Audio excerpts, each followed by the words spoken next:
ஹலுசினேஷன்ன்றது வந்து ஒன்று இப்போ உதாரணத்துக்கு ஒரு ஃபோனை பார்த்தால் யானை மாதிரி தெரியும்.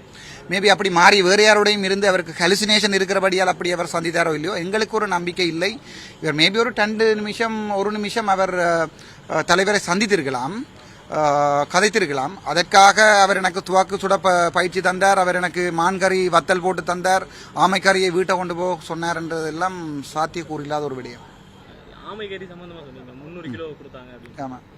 ஒரு ஆமையோட வெயிட் எவ்வளவு? சாதாரணமாக ஒரு ஆமையை நாங்கள் எலும்பு எல்லாத்தையும் கலட்டி அதனுடைய ரச்சியை எடுத்தால் குறைஞ்சது ஒரு 300 கிராம் தான் வரும்.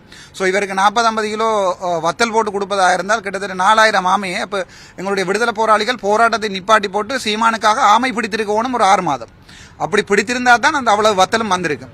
அது பிறகு சீமானுக்கே நான் 50 கிலோ வத்தல் கொடுப்பதாக இருந்திருந்தால் வந்தவர்களுக்கெல்லாம் ஆளாளுக்கு 55-60 கிலோ கொடுத்துருக்கணும். ஆகவே நான் நினைக்கிறேன் யாழ்ப்பாணத்தை சுற்றி ஆமையே இருக்கக்கூடாது. இப்போ ஆமை யாழ்ப்பாணத்தில் ஆமை இல்லாதான் இவர் சொன்னது உண்மையாக இருக்கணும். மேபி இவருக்கு ஒரு சொட்டு சொல்வார்கள் இந்த சாப்பிட்ட கோப்பையில் நக்குவதண்டு அப்படி ஒரு சொட்டு ஆமை ரச்சியை கொடுத்துருக்கலாம்.